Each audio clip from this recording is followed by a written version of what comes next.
ಜನ ಸಾಕಷ್ಟು ಕುಡಿದಾರ, ಮಾತಾಡ್ಲಿಕ್ಕೆ ಒಬ್ಬರಿಂದ ಒಬ್ಬರು. ವಿಶೇಷವಾಗಿ ಇಲ್ಲ ಇವತ್ತು ಮಾತಾಡೋರಲ್ಲ ಹೆಚ್ಚು ಕಡಿಮೆ ಎಲ್ಲರೂ ಒಂದೇ ಕುಟುಂಬದವರು ಮ್ಯಾಕ್ಸಿಮಮ್, ಇದರಲ್ಲಿ ಎರಡು ಮಾತಿಲ್ಲ.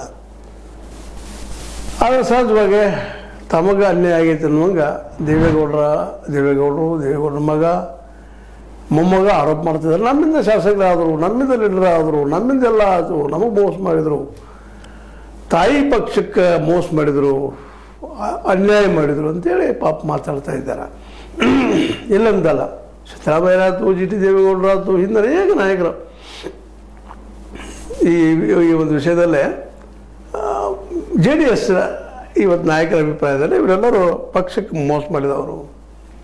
ಸಿಂಧೆ ಆಯಿತು, MP ಪ್ರಕಾಶ್ ಅವರಾಯ್ತು, ರಾಮಯ್ಯ ಆಯಿತು, ಅನೇಕರ ಒಬ್ಬರಲ್ಲ ಇಬ್ಬರಲ್ಲ ಇವರೆಲ್ಲ ಮೋಸ ಮಾಡಿಬಿಟ್ರೆ ಮಗ ಅನ್ನೋಂಗೆ ಮಾತಾಡ್ತಾ ಇದ್ದಾರೆ. ಅದರಲ್ಲೂ ಒಂದು ಸ್ವಲ್ಪ ಕಾಂಗ್ರೆಸ್ ಮೇಲೆ ಭಾಳ ಸಿಟ್ಟು, ಅದು ಸಿದ್ದರಾಮಯ್ಯ ಮೇಲೆ. ಅದರಲ್ಲೂ ಅದಕ್ಕಾಗಿ ಸಿದ್ದರಾಮಯ್ಯ ಜೊತೆಗೆ ಜಿ ಟಿ ದೇವೇಗೌಡರು ಸೇರ್ಕೊಂಡ್ಬಿಟ್ಟಿದ್ದಾರೆ.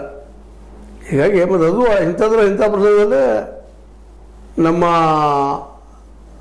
ಡಿ ಕೆ ಶಿವಕುಮಾರ್ ಅವರು ಇವರು ಪಾರ್ಟಿದ ಮಂದಿನ ಎತ್ತಾ ಇದ್ದಾರೆ, ತಮ್ಮ ಕಡೆ ಸೆಳ್ಕೊಳ್ತಾ ಇದ್ದಾರೆ. ಈ ಕಾಲಕ್ಕೆ ಎಲ್ಲ ಲಾಭದವ್ರಿಗೆ ಒಂದು ತನ್ನ ಬೆಂಬಲಿಗ ಶಾಸಕ ಸಂಖ್ಯೆ ಹೆಚ್ಚು ಮಾಡ್ಕೊಳ್ಳೋದು, ಎರಡನೇದಾಗಿ ತಮ್ಮ ಮೈಸೂರು ವಲಯದಲ್ಲಿ ಪ್ರಬಲ ವೈರಿ ಯಾವುದಪ್ಪ ಅಂತಂದ್ರೆ ಇವರು ದೇವೇಗೌಡ ಕುಟುಂಬ.